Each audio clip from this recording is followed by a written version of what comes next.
Muqaddima. Barcha hamdlar olamlar Parvardigori Alloh taolaga xosdir.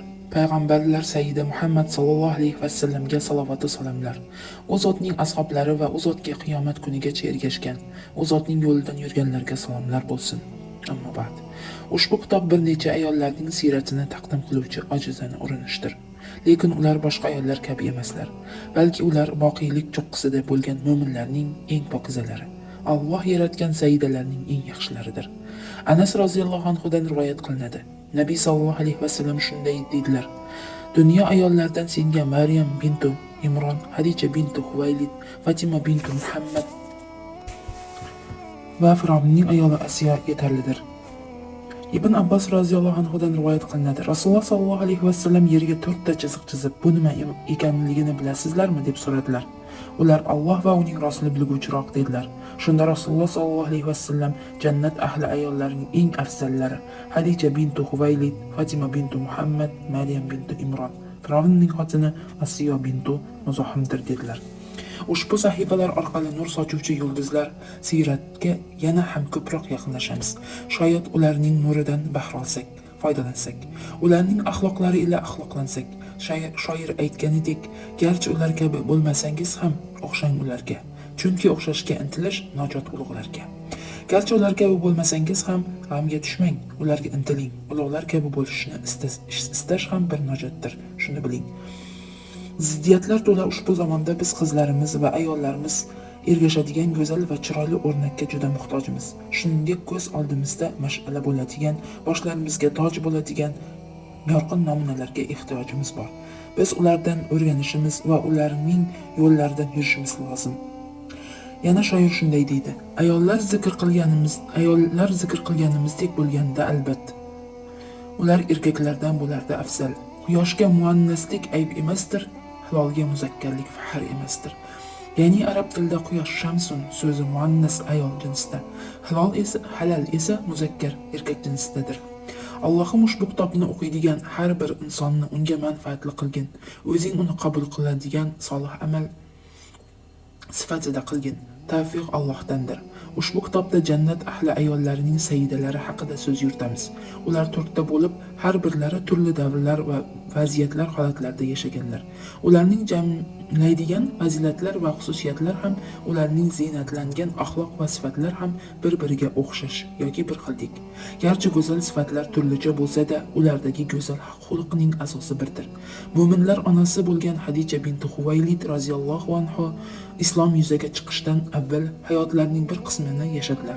So'ng Sayyidimiz Muhammad sallallohu alayhi vasallam, ya'ni turmush o'rtoqlari bilan islomning yangi dinning boshlanishida ham birga yashab, islom yo'lida har bir arzirli va nozik narsalarni sarflardilar. Lekin u zot roziyallohu anhu pokiza ruhlari hijratdan 2 yil yoki 3 yil avval Robbilariga topshirdilar. Ammo topshirishdan avval jannatda bir uyning bashorati berilgan edi. Keyin o'z otasiga ahli ichida eng sevimli bo'lgan soliha qiz Fatima bintu Muhammad roziyallohu anhoning davri kelib, onasi boshlagan ishlarni takomiliga yetkazishga harakat qildi. U zot roziyallohu anhu otasiga qanday ham yaxshi yordamchi, payg'ambarga qanday ham yaxshi suyanch bo'ldi. Hattoki otasining onasi deb ham atalgan. Fatima roziyallohu anhoning Nabiy sallallohu alayhi vasallamning holatlari va ishlariga o'ta e'tibor berishlari sababidan payg'ambar sallallohu alayhi vasallam bilan hijrat, Makka fathi kabi eng buyuk hodisalarda birga qatnashdi. U zot roziyallohu anhu hatto otasi sallallohu alayhi vasallam vafot etgunlaricha yashadi. Va u zotga ahllari ichida eng birinchi qo'shiluvchi bo'ldi. Nabiy sallallohu alayhi vasallamdan 6 oydan keyin u vafot ham etdi. U zotga sabrli husni, xulqlari kifoya qildi hamda jannat ahli ayollarining va butun dunyo musulmonlar jamoasi ayollarining sayyidasiga aylandilar. Buyuk ayollardan yana biri Fir'avn davrida yashagan bo'lib, u Asiyo binti Muzohimdir.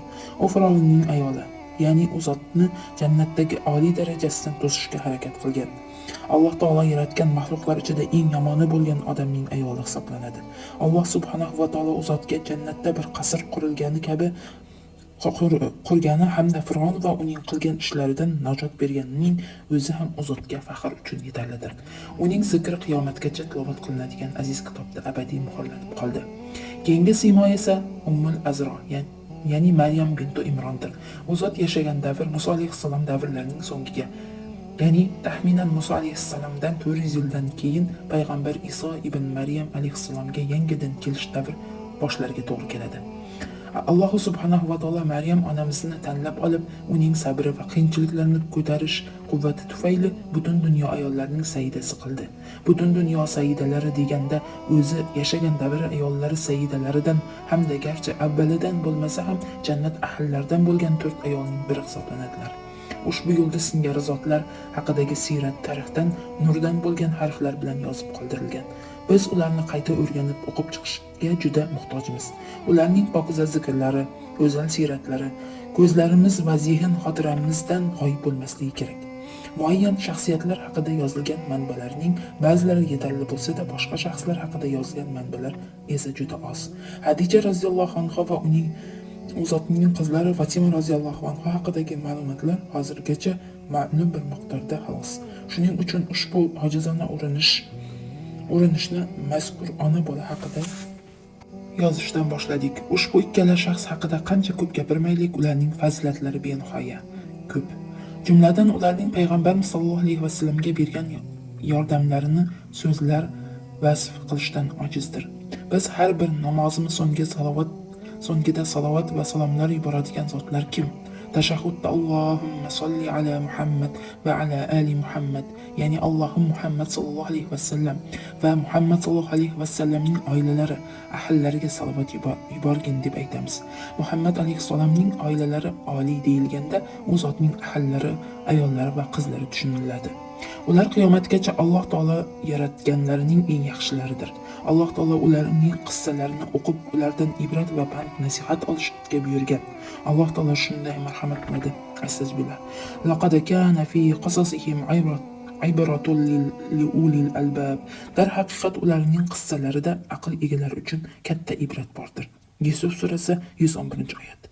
Ushbu ishni amalga oshirishimizni bizga nisbatan tarixni yaqinroq bo'lgan shaxslardan boshlashni afzal ko'rdik. Shuning uchun kitobdagi sahifalarda onalarimiz quyidagi tartib bilan keladi. Birinchi Sayyida Fatima bintu Muhammad, Sayyida Hadija bintu Huvaylid, Sayyida Maryam bintu Imron, Sayyida Asiya bintu Muzohim. Alloh taolo ularning barchasidan rozi bo'lsin va ularning barchasini rozi qilsin. Bizga esa ulardan go'zal o'rnak olishni nasib etsin.